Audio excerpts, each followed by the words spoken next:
My name is Ruzzy Lane, and I'm a sophomore studying politics and history here at Hillsdale College. I proudly serve as a sophomore class representative to the Hillsdale Student Federation, where I'm the chairman of the Publications Committee. It is my distinct honor today to present our speaker, Ms. Pamela Smith-Hill. Ms. Pamela Smith-Hill is an author and lecturer at Missouri State University. She earned her MA in Literature at University of South Dakota. Ms. Hill has taught professional and creative writing classes at universities in Oregon, Washington, and Colorado. Her books have been recognized by the Junior Library Guild, the Oregon Book Awards, Western Writers of America, the Midwest Booksellers, Women Writing the West, New York Public Library, the National Indie Excellence Committee, and the Mark Twain Award Committee. Ms. Hill's online course on Laura Ingalls Wilder has reached over 8,000 students worldwide. She is the author or editor of several books, including the following: A Voice from the Border, The Last Grailkeeper, Pioneer Girl, the Annotated Autobiography, and Laura Ingalls Wilder, A Writer's Life. Please join me tonight in welcoming our distinguished speaker, Ms. Pamela Smith-Hill. Thank you.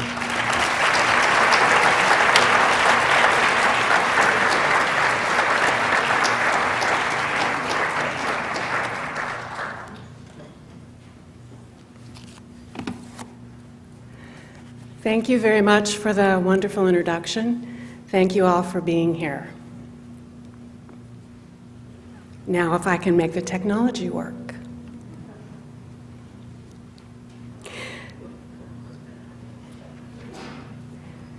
Virginia Woolf once said, "My God, how does one write a biography?" I had a similar reaction when my editor approached me about writing a biography of Laura Ingalls Wilder, only my exact words are the ones you see on the screen. My God, is there anything new to say about Laura Ingalls Wilder? Everyone knows that Laura Ingalls Wilder was a sweet little old lady who started writing in her 60s. She transformed the facts of her life into a popular children's book series and was an instant success. What more is there to say about her? More about this myth a little later. In the meantime, I obviously said yes to writing a biography about Wilder. Why did I attempt to do the impossible? Why did I say yes? The answer is autobiographical.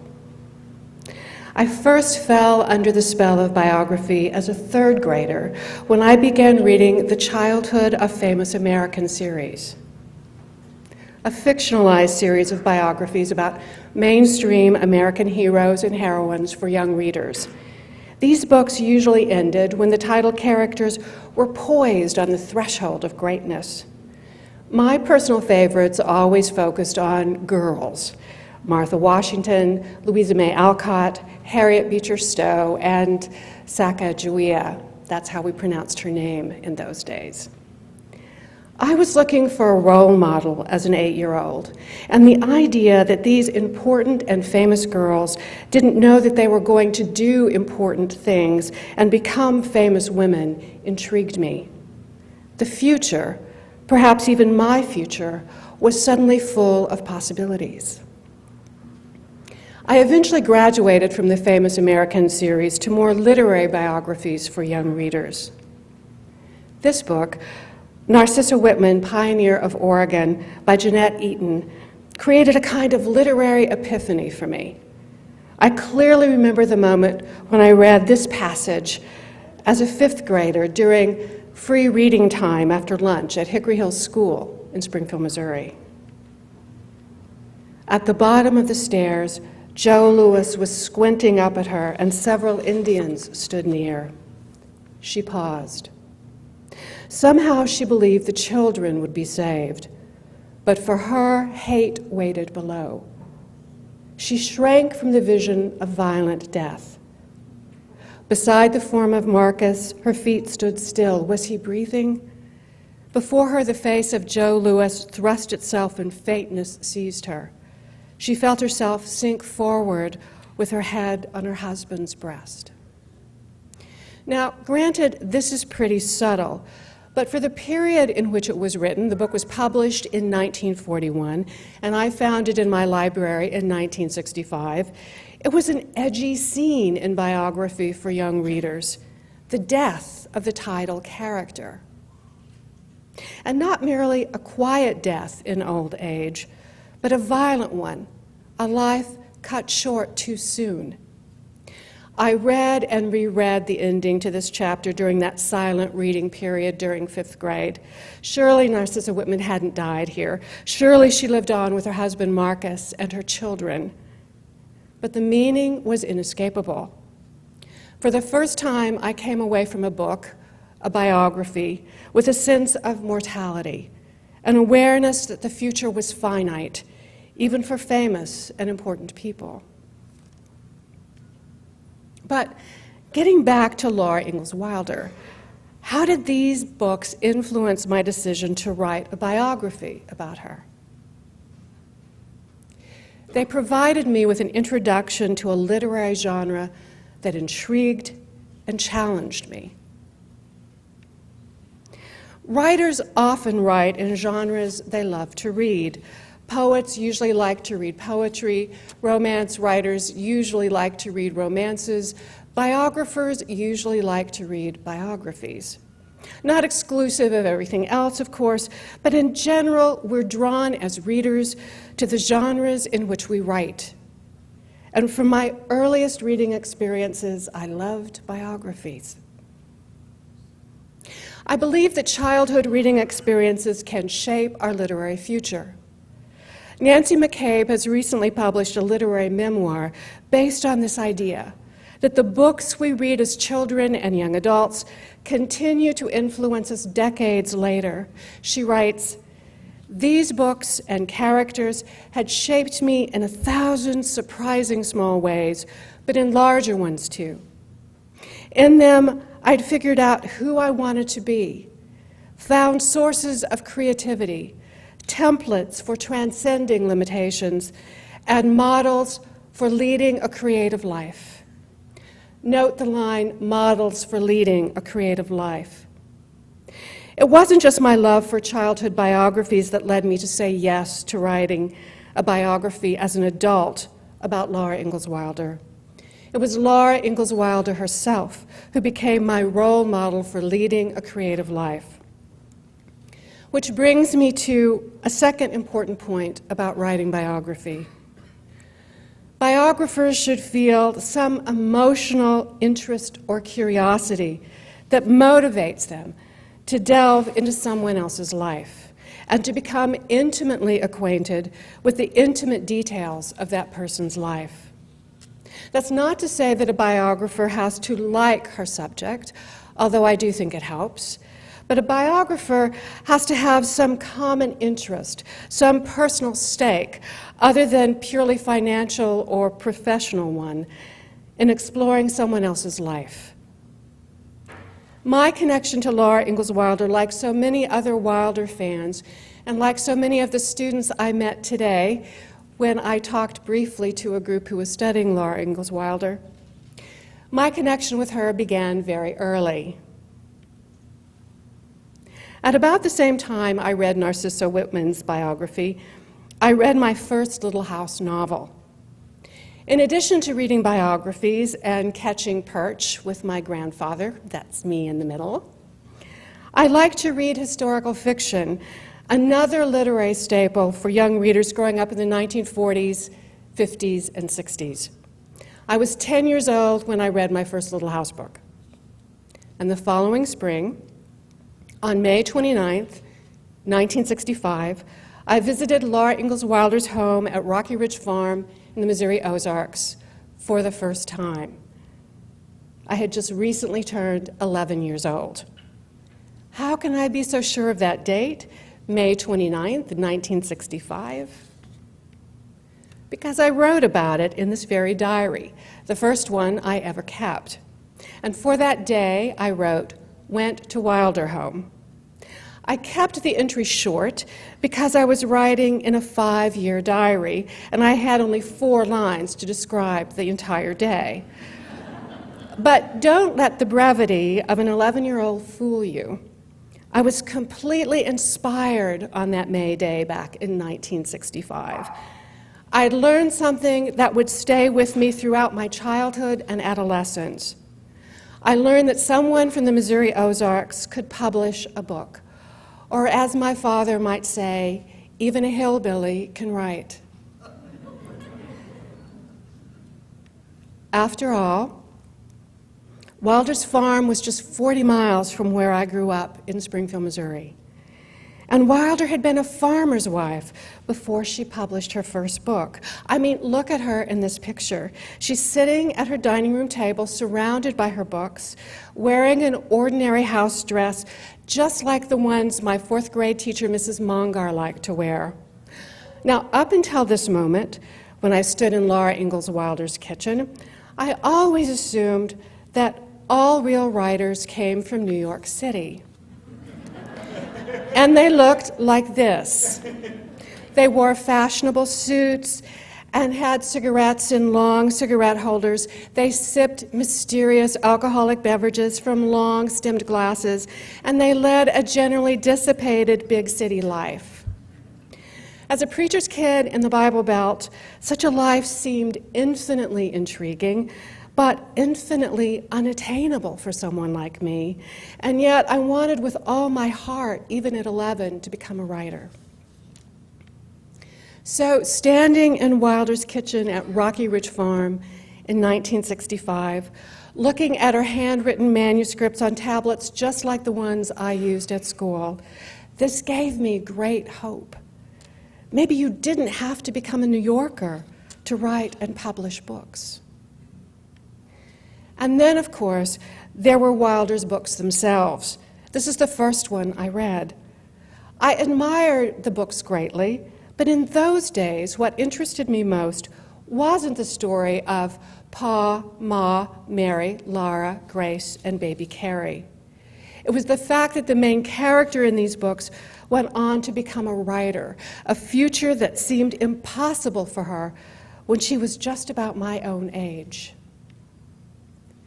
"Gather ye roses while ye may," Mary began, and quoted the poem for Laura.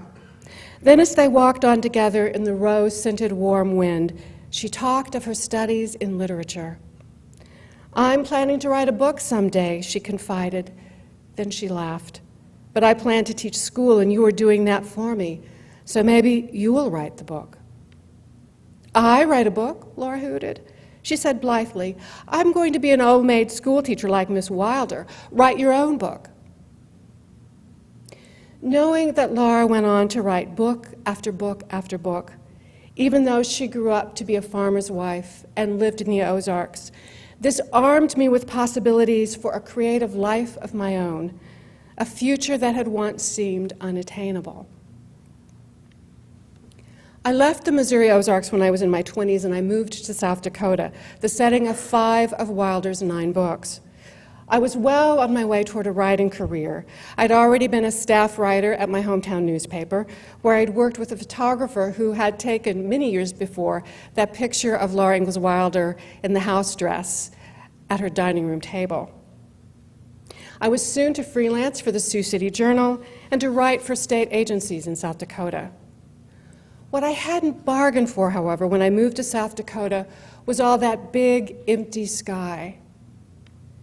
This is what I'd been used to: rocky hills, low, hazy skies, the lush blue-green of Missouri.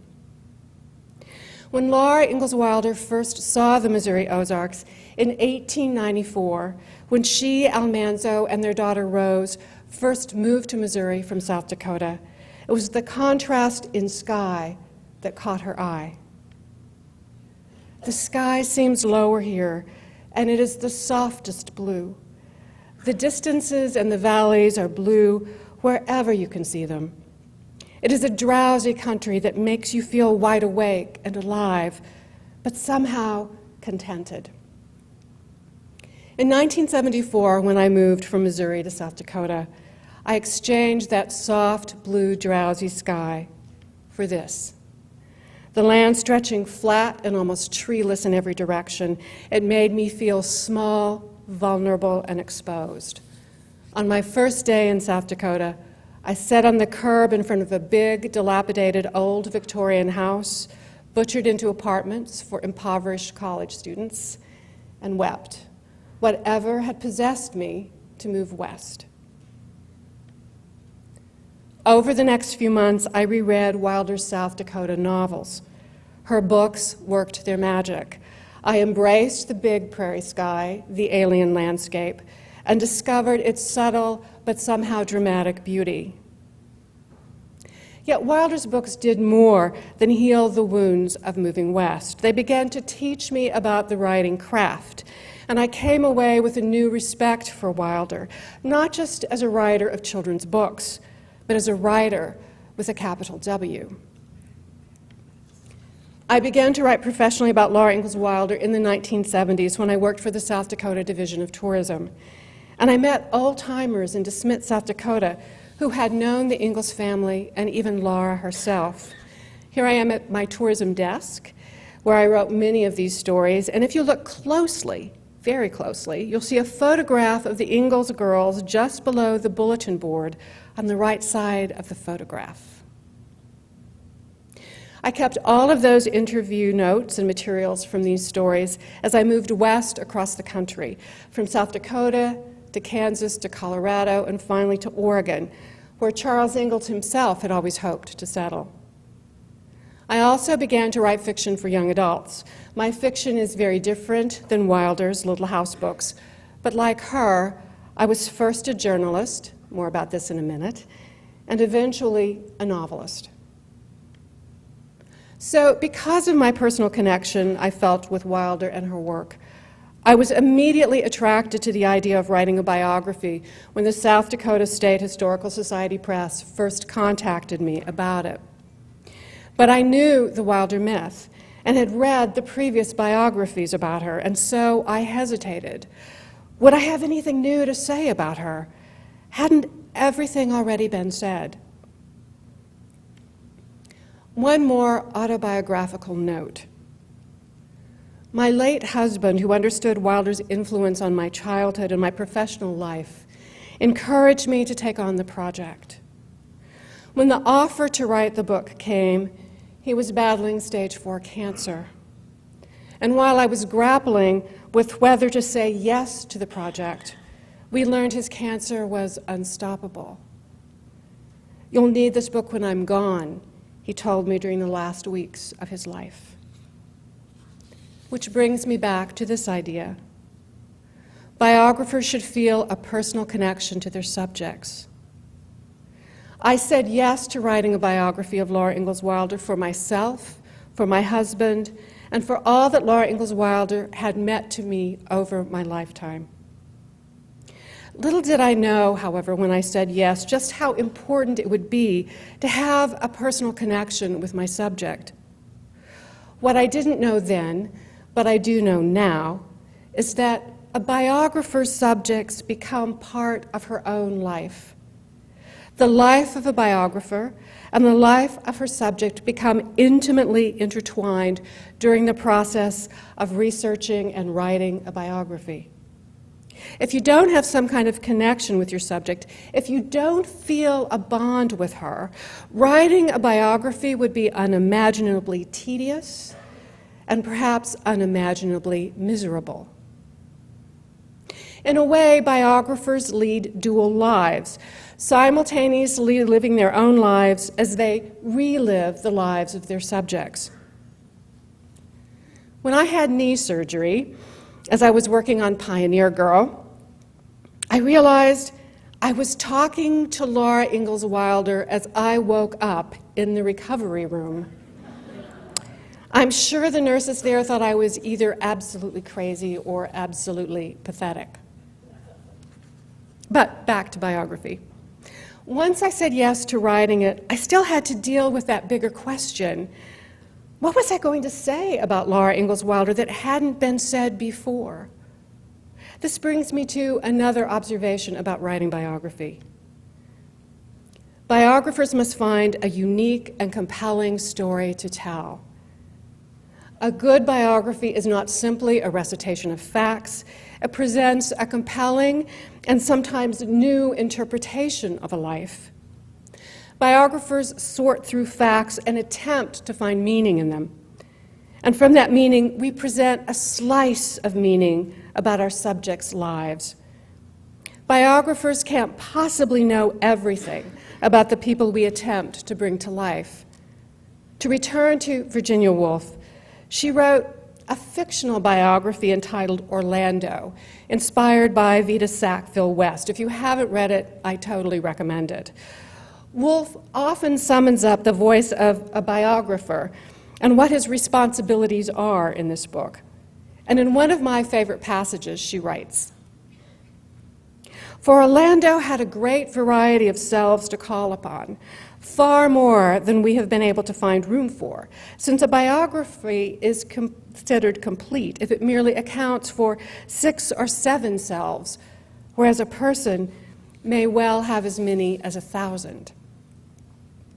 What Woolf is getting at here is the complexity of individuals, our multiple selves, and our multiple secrets. Even when a biographical subject has a vast archival record, letters, diaries, manuscripts, photographs, published works, a biographer can only hint at these complexities. Our subjects sometimes willfully hold on to their secrets. Sometimes their secrets are simply inevitably lost, and sometimes what appears as evidence masks deeper secrets, perhaps forever lost to history. What biographers can present, however, is an enlightened interpretation of someone's life, a meaningful way to understand, appreciate, or even indict the people whom we choose to write about. And I think finding the way into an interpretation of life, understanding the scope of biography and its inherent limitations, is what Virginia Woolf was getting at with that quote, "My God, how does one write a biography?" In a way, finding the story you want to tell as a biographer is about placing limitations, boundaries on biography, about giving yourself and your readers realistic limitations and expectations. So how do biographers find a biography's story? How do we find the common thread linking everyday facts, decisions, events, disappointments, accomplishments, peoples, places, all the selves within an individual? How do we find that common thread, the story that gives an individual biography meaning and ultimately life? The only way I know how to do that is through research.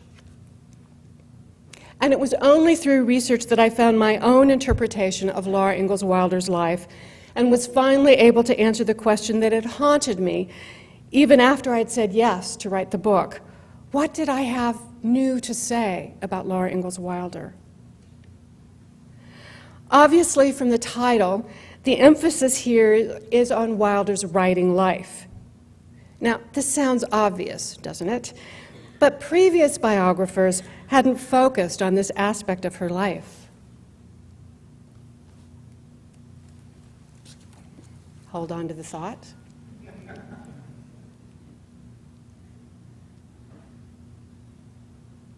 How long has it been out? I don't know. This is interesting. Just keep going. Okay. I'll keep going. What's supposed to be up on the screen is a picture of Laura Ingalls Wilder's A Writer's Life, the cover. So I don't think you're missing too much.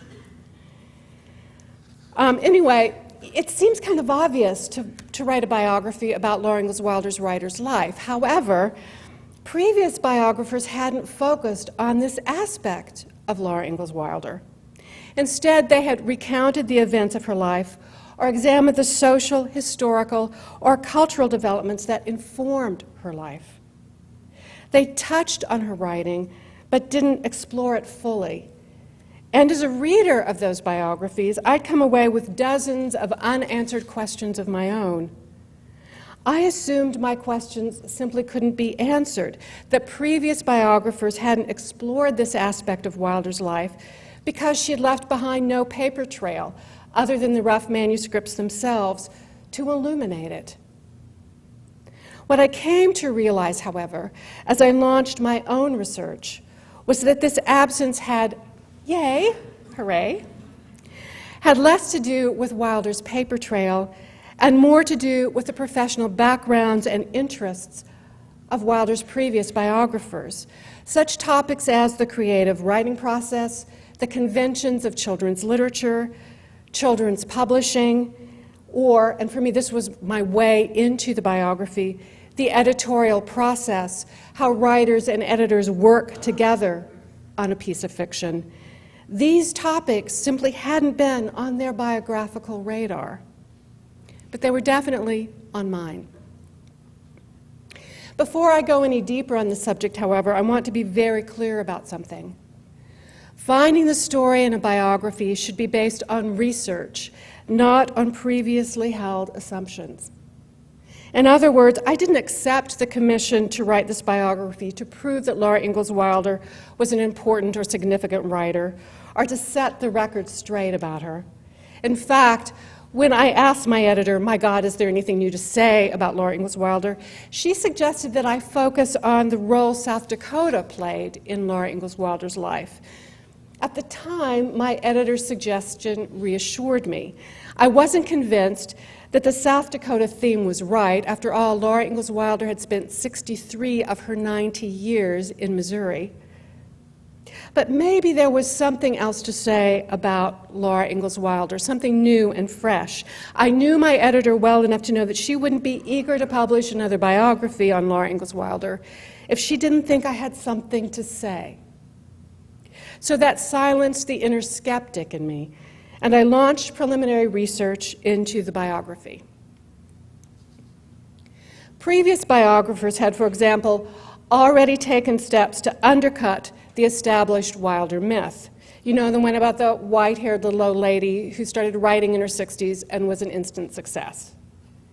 In fact, Laura Ingalls Wilder launched her professional writing career when she was in her 40s, writing for the Missouri Ruralist, the leading agricultural newspaper in the state. As I dug deeper, however, it became clear that while some Wilder scholars might have taken this experience, or her writing experience, very seriously, most did not. Wilder herself, however, felt her experience and her days at the Missouri Ruralist were very, very important. She took her work there quite seriously. Even her daughter, Rose Wilder Lane, had grudging respect for her mother's work at the Ruralist. Writing to her mother in 1919, Rose herself was quickly becoming a recognized contributor to prominent national magazines of the period, and yet she observed, "It is extraordinarily good, your Ruralist stuff. Always did stand out in the paper like a skyscraper on a plane." Wilder wrote for the Missouri Ruralist from 1911 until roughly 1924, breaking in as a columnist and then eventually becoming a contributing editor. Although Wilder was writing for a regional audience, it was a large one. In 1918, when Wilder herself was profiled on the pages of the Missouri Ruralist, it had a circulation of over 88,000 readers. The newspaper's editor-in-chief wrote the profile on Wilder for that issue of the newspaper and observed, "She knows farm folks and their problems as few women who write know them, and having sympathy with the folks whom she serves, she writes well." These insights into Wilder's writing life laid the foundation for my approach to her biography. Ultimately, however, two big chunks of primary material illuminated my path toward a deeper interpretation of Wilder's writing life and her literary legacy. Before I go further down this path, I want to remind you that when I launched my research into the biography of Laura Ingalls Wilder, Pioneer Girl had not yet been published in any form. So bear with me, I'll talk about Pioneer Girl in just a few more minutes. What you're looking at here is Pioneer Girl in its original form, Wilder's rough draft, handwritten autobiography. It was written in 1930 before the Little House novels, and it was written for adult readers, not children or young adults. It was clear from the material in the autobiography that Wilder had fictionalized her family history, often in dramatic ways, to make her novels more compelling, more appealing, and more interesting for young readers. What was also clear from my review of the rough draft version of Pioneer Girl was that Laura Ingalls Wilder had considerable writing talent, even in her first rough draft attempt to write a long-form manuscript. I'll talk more about this later, too. But in the meantime, Laura Ingalls Wilder understood how to create memorable characters, how to write believable dialogue, and how to build compelling settings for her work. I should also add that none of Wilder's previous biographers had examined the rough draft version of Pioneer Girl in a literary or critical way, in part because the rough draft version wasn't easily accessible and because it was very difficult to read. More about this later, too. And the second chunk of primary research that helped me find the story I wanted to tell about Laura Ingalls Wilder: the editorial letters between Wilder and her daughter, author Rose Wilder Lane. Although previous biographers and critics had sometimes quoted from this correspondence, none of them had placed the letters in context before. None of them recognized the letters for what they were: professional correspondence between an editor and a writer, discussing, sometimes arguing, about issues of craft, point of view, dialogue, characterization, what to add, what to cut, where manuscripts should begin and end. Here, for example, is Rose Wilder Lane asking her mother to provide more vivid, concrete details in a scene that would ultimately become part of On the Banks of Plum Creek. Oops, I want to go back. Let's take a look at this more closely. Was school in the summertime in July? What school books did Laura and Mary have? What did Pa wear when he dressed up? Where were the dresses? What were the dresses that grew too short? The ones they wore to school when the boy called them long-legged snipes. I mean, what material, what color, how made? What Rose Wilder Lane is getting at here is a basic principle for all of you people who are interested in creative writing. It's show, don't tell. Provide a series of details so readers can visualize a scene more clearly. And here's a second example, which illustrates how Wilder argued back with her daughter, this time about whether to cut Mary's blindness from the Little House books. Lane thought Mary's blindness would be too grim and tragic for young readers. Wilder fought passionately to keep it. A touch of tragedy, she wrote, makes the story truer to life, and showing the way we took it illustrates the spirit of the times and the frontier. I think most of us who know Wilder's work are really glad Wilder won this editorial argument. This is a routine part of the publishing process. Editorial letters go back and forth between an editor and a writer. Now it's usually emails, not letters, but the content is pretty much the same. And this kind of correspondence occurs whether the genre is fiction or nonfiction, whether the work dates from 1930 or 2016. In case you need some convincing, here is an example of an excerpt from a letter I received from my own editor many years ago as I was writing and revising my young adult novel about the American Civil War, A Voice from the Border. I'm going to show you one excerpt. Keep in mind that this excerpt was one of about a dozen letters I received about the book. And this particular excerpt is from a letter that ran 3 pages long, single-space, typewritten. Sometimes there's dialogue that isn't up to the level of the rest of the novel. It should be considered more obvious, not as rich or specific as other dialogue. There are times when Mama's dialogue and Hiram's speech don't quite hit the mark. Or even Daddy's. I'm not quite convinced that people would talk in such a way. Keep an eye out for dialogue that is perhaps a bit too high-minded, and where possible, just cut it. This letter is about craft, the editorial direction a novel will take. And that's exactly what Wilder and Lane were writing to each other about in the 1930s and 1940s. There was nothing exceptional about this correspondence except that these editorial letters were between a mother and a daughter, and that Wilder's publisher, Harper & Brothers, apparently didn't know anything about it. Whoops.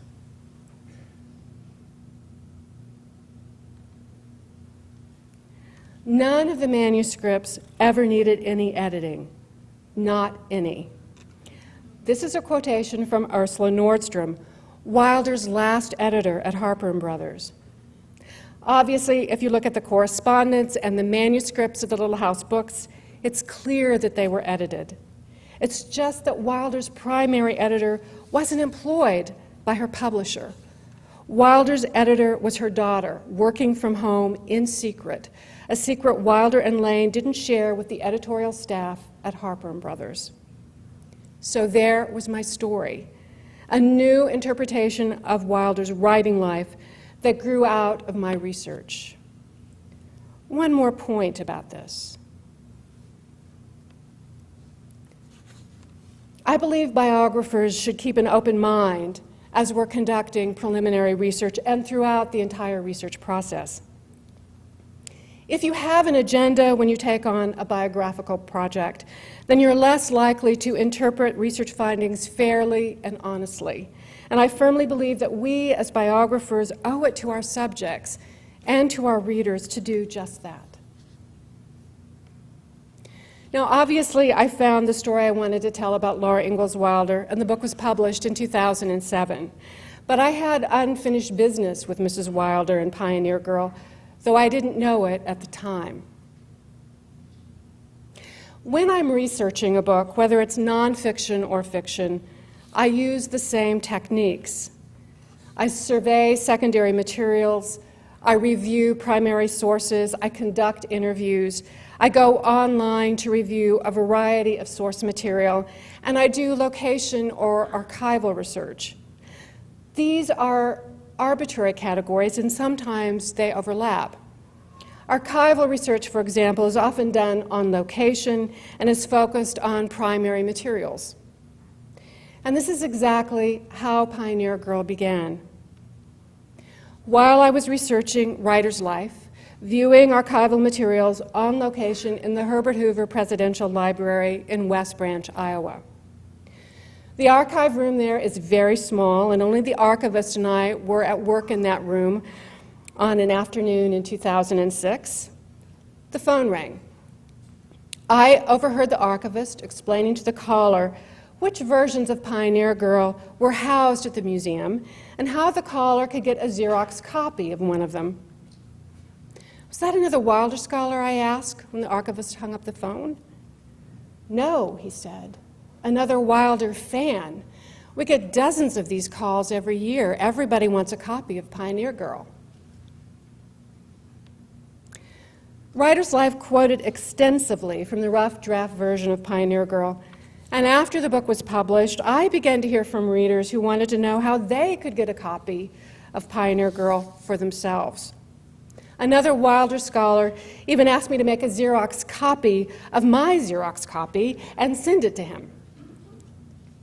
So in 2009, I emailed my editor at the South Dakota State Historical Society Press and proposed an annotated version of Pioneer Girl. She agreed immediately. At the time, we both thought the book would be an obscure scholarly work that would appeal to a very small audience made up of primarily die-hard Wilder fans and scholars. Why an annotated version? Here we are back looking at the original manuscripts again. But I have to tell you that there really isn't a definitive version of Pioneer Girl. When I wrote Writer's Life, I worked from a Xerox copy of these originals, taken from a microfilmed image housed at the University of Missouri in Columbia. This is not a bad slide. This is actually a very good representation of what the original Pioneer Girl manuscript looks like on microfilm. Now, look at that little slice. Think about going through all of those big chief tablets when the manuscript looks like that. Now, this particular manuscript was not housed at the Herbert Hoover Presidential Library. It's in a secure, climate-controlled location in Mansfield, Missouri. I didn't actually see the original Pioneer Girl manuscript until I was at work on the annotated Autobiography. And I can tell you the original manuscript is incredibly fragile, as are all of the original Little House manuscripts. The remaining versions, the typewritten versions of Pioneer Girl, are edited, and most of them are available through the Herbert Hoover Presidential Library. And because these other versions are typewritten, it's much easier to read them. And that's why previous biographers had focused on the edited versions. They were typewritten. They didn't have to sort through page after page after page of microfilmed, handwritten manuscript. Furthermore, the remaining typewritten, edited versions of Pioneer Girl are the result of the collaboration between Laura Ingalls Wilder and Rose Wilder Lane.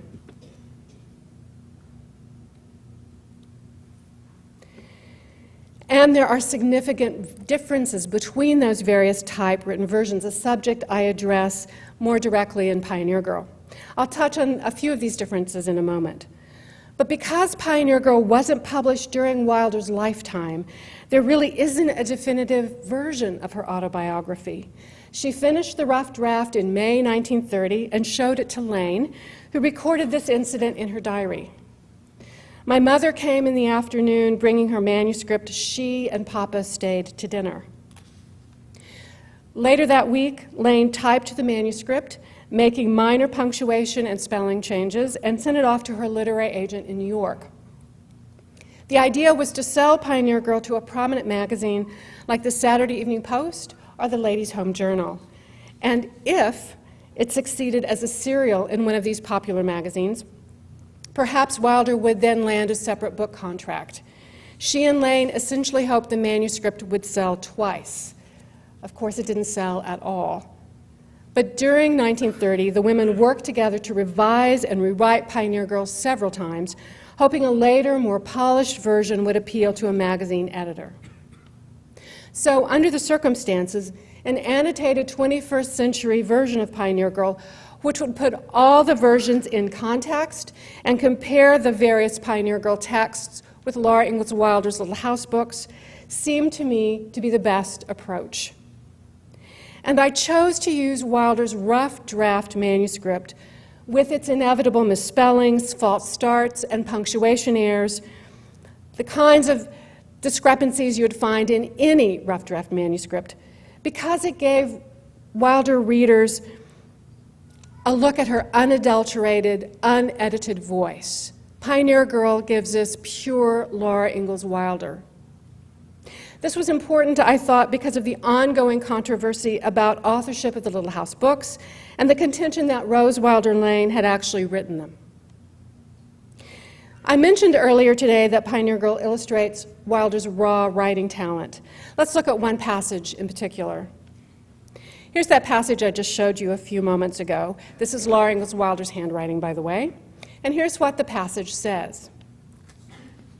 The sun sank lower and lower, until looking like a ball of pulsing liquid light, it sank gloriously in clouds of crimson and silver.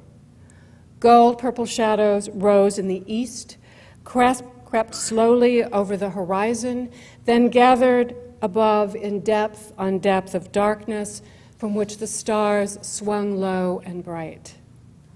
This is rough draft, unedited Laura Ingalls Wilder. You tell me if you think she can write. Still, one isolated passage in a book-length manuscript doesn't necessarily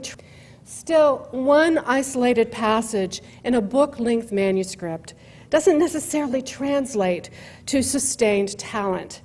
And yet, this passage in Pioneer Girl is revealing because it appears in a slightly different form in the final adult version of Pioneer Girl, which was edited by Rose Wilder Lane. Let's take a look at that passage. The sun sank lower and lower still, a ball of pulsing liquid light. It sank in clouds of crimson and silver. Now, the edit isn't radical here, and yet the passage has lost its original poetic rhythm and grace. It was better as Wilder originally wrote it. But there's more. Wilder's original descriptive passage from Pioneer Girl went on to have yet another life, this time in her novel By the Shores of Silver Lake. Here's how it appears in this book. The sun sank, a ball of pulsing liquid light. It sank in clouds of crimson and silver. Again, the edit is very subtle, but it too lacks the original's lyric rhythm. And yet, except for these opening lines, the two lines you see here, Wilder returned to her original passage in Pioneer Girl for the rest of the description as it appears in By the Shores of Silver Lake. Perhaps because by then, her confidence in her own work had grown and she wasn't relying as heavily on her daughter's editorial advice. Let's take one more look at this original passage from Pioneer Girl. The sun sank lower and lower until looking like a ball of pulsing liquid light. It sank gloriously in clouds of crimson and silver. The original line has movement, both in the scene it describes and the rhythm of the words. Furthermore, for all you writing geeks out there, Wilder uses an adverb in this scene, the word gloriously. Now, in general, adverbs are not a writer's friend, but Wilder uses it brilliantly and perfectly here. Now, bear with me for just a moment more, because this passage had yet another life, this time in Rose Wilder Lane's pioneer novel, Freeland, which borrowed heavily from Pioneer Girl. It was published in 1938, and here's Lane's take on Wilder's original passage. Sunset spread in rainbow colors around the level rim of the earth, and purple shadows rose. The low stars were huge and quivering. The description is frankly prosaic, flat, and dull. It lacks the visual immediacy and impact of her mother's rough draft original passage.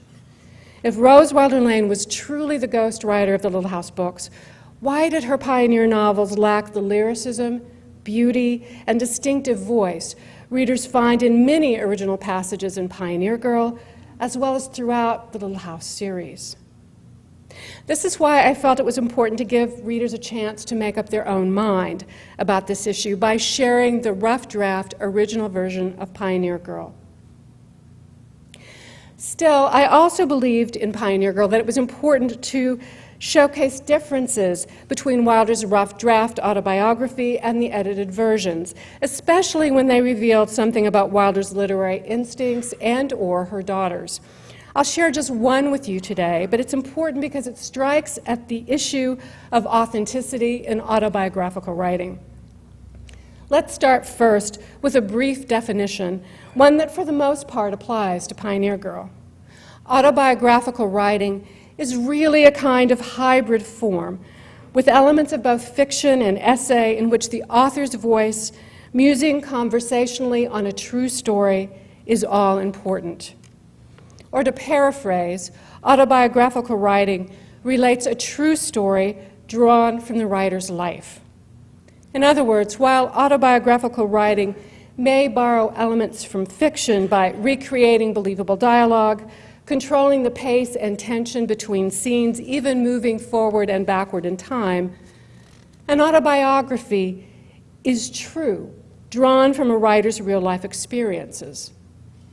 And yet the final edited version of Pioneer Girl, prepared late in 1930 and marketed to the Saturday Evening Post, among other magazines, contained a fictional story about the Ingalls family's brush with the notorious 19th century mass murderers, the Benders of Kansas.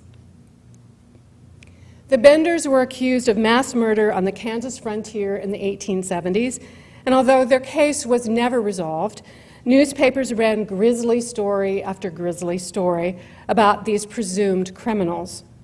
Readers in the 1930s would have been familiar with the case. In the final edited version of Pioneer Girl, Wilder and Lane placed the Bender episode on page 7, where it would be sure to get a magazine editor's attention right away. In their version of the Bender's tale, Charles Ingalls rides with vigilantes in Kansas to track down and punish the Benders. Wilder's invented, or perhaps jumbled, childhood memory of the scene is poignant and harrowing. For a long time, even for years after that, I dreamed sometimes about a little girl thrown on top of her mother and father and buried alive. Sometimes I was the little girl. The only problem with this story? The Ingalls family left Kansas, or Indian Territory, in 1871. The first murder charges against the Benders date from 1873, 2 years later. Charles Ingalls couldn't possibly have ridden with those vigilantes, even if they had ridden after the Benders, because he and his family were living in Wisconsin at the time. So how did this episode, clearly fictional, clearly invented, find its way into the final draft of Pioneer Girl, an autobiography? I discussed this much more fully in Pioneer Girl, but I will say this. Rose Wilder Lane was eager to sell her mother's autobiography. Remember, it was 1930, the Great Depression had deepened, and money was tight on Rocky Ridge Farm. Lane, one of a handful of successful American women writers at the time, was having trouble selling her own manuscripts. Living at Rocky Ridge Farm with her parents and her companion, Helen Boylston, Lane believed that selling Pioneer Girl might ease their financial distress. A story about the Benders could make her mother's manuscript much more marketable. And just one more detail. As I discussed in Pioneer Girl, Lane had a history of writing fictional episodes into her own nonfiction, and Laura Ingalls Wilder seemed to approve of this approach. The addition of the Benders episode in later edited versions of Pioneer Girl illustrates an ongoing argument about memoir and autobiography. Are these works true and factual, or are they fiction? Are they invented? From Lillian Hellman's Pentimento to James Fry's A Million Little Pieces and Margaret Seltzer's Love and Consequences, the controversy over fact versus fiction in memoir and autobiography continues to polarize readers, writers, and editors alike. As Mary McCarthy wrote in a very famous quote about Pentimento, "Every word she writes is a lie, including and the." Or as Edith Barrington points out, if you can make up dialogue, change the name and hair color of a character to protect the privacy of the living, or even, as some memoirists do, reorder the events of the story to make it work better, how is that different from fiction? I'd love to hear what all of you have to think about this dilemma later on. And one final observation about writing both biography and memoir. Readers need to know when your research is contradictory or inconclusive. Let your readers share this experience. As biographers or memoirists, we should trust our readers with the ambiguity of research. A prime example from Pioneer Girl, Wilder's age when she started teaching school. In Pioneer Girl and in these happy golden years, Laura is 15 when she first teaches school at that unfortunate Bucci or Brewster School in Dakota Territory. In editorial correspondence with Lane, Wilder seems convinced that she was 15, yet her teaching certificate is dated December 10th, 1883, when Wilder herself was 16. Now, I wrote a lengthy annotation in the Annotated Autobiography about this discrepancy, presenting information from both sides of the issue, and I let readers draw their own conclusion. But ultimately, regardless of whether Wilder was 15 or 16 when she first taught school, she was an underage teacher for most of her teaching career, and the county superintendent overlooked the territory's stated public education policy when he granted Wilder a teaching certificate. So in the end, it doesn't really matter whether she was 15 or 16. She was underage regardless. I opened the discussion today with that quote from Virginia Woolf, "My God, how does one write a biography?" I came across the quotation in one of my favorite biographies, Hermione Lee's Virginia Woolf. In the closing paragraphs of this book, Lee visits Virginia Woolf's home and writes that she felt like a biographer, a tourist, and an intruder. I felt much the same way when I stood in Laura Ingalls Wilder's library at Rocky Ridge Farm on my last visit there in 2014, when I was with a film crew filming for my massive open online Wilder class for Missouri University. The barriers to keep tourists off the carpet had been removed for me. I took books off Wilder's library shelf, I scanned the titles, and then I glanced out the window for the view. Stormy skies over an Ozark landscape, brown oak leaves clinging to the trees, a flame of orange sumac here and there. It was a view, I thought, that had changed very little in the last 55 years. And for that one moment, that one sliver in time, it was perhaps Wilder herself. And intruder or not, I was grateful. I think we have some time for questions.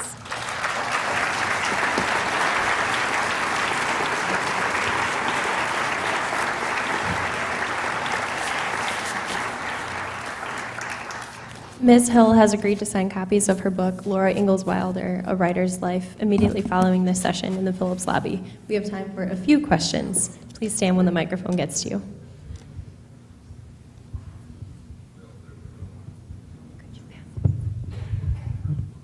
Hi, Paul Krebs. Hi. I just have to say that I really appreciate the way you organized your lecture. Oh, and thank you. You're very articulate and compelling. So Oh, thank you so thanks. much for being here. Thank you. You know, one thing I noticed was you stated that in general, adverbs are not the writer's friend. Yes. For writers or would-be writers, could you explain a little bit about why you said that? I think it's, if you want to write really active, compelling prose, your best bet is to find a strong active verb.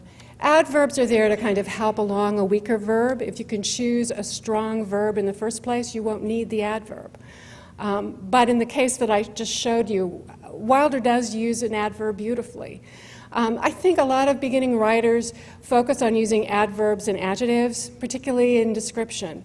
And if you study Laura Ingalls Wilder's writing, you'll find that although she does use an adverb occasionally, most often how she describes a setting and why it becomes so vivid is because she uses so many verbs. She makes the setting very active and very real, and so it feels less like description and more like a character. And we can talk more about that later if you want. We have time for one more question.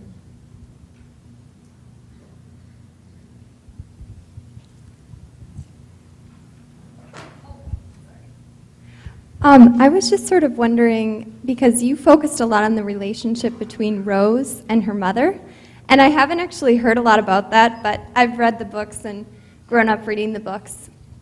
And I'm just sort of wondering, like, how you have come to view their relationship. Like, what was the dynamic between the two of them? It seems as though Rose was trying to criticize and cut down her mother's very poetic and artistic writing.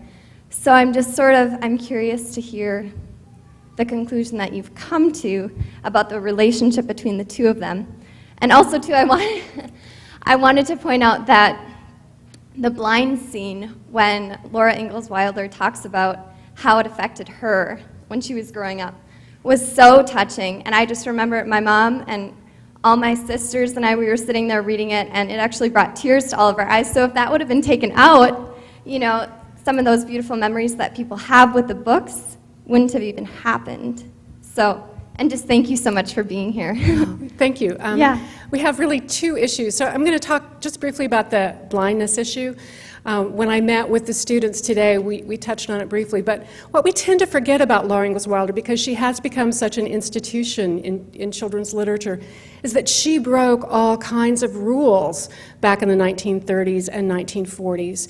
And she often broke those rules over her daughter's editorial advice. Rose was all for about being safe and not taking huge creative risks. Because after all, if you kind of went with the crowd, certainly those books would sell, and they needed the income. But the issue of blindness, in fact, the issue of continuing with Laura as the main character, Rose wanted to switch to Carrie when Laura was 13. She thought Laura would be dealing with issues that were too adult. All of those kinds of creative leaps we now take for granted in children's and young adult literature. So Laura Ingalls Wilder was blazing a new trail, and while we may think those books are relatively safe and tame and easy today, they were very controversial in their own right. And for those of you who love Laura Ingalls Wilder's books and know them well, you all know that butcher knife scene in These Happy Golden Years. Laura Ingalls Wilder's editor, Ursula Nordstrom, wanted to cut that scene. And to Ursula Nordstrom's credit, she was an innovator in children's books. She edited E.B. White of Charlotte's Web fame and Maurice Sendak of Where the Wild Things Are. But back in the 1940s, she thought that butcher knife scene was way too controversial. And so Laura Ingalls Wilder fought to keep that in. And I think we need to remember that for those of us who love children's and YA literature, the genres owe a great debt to Laura Ingalls Wilder. Now, I could talk for the rest of the day about the relationship between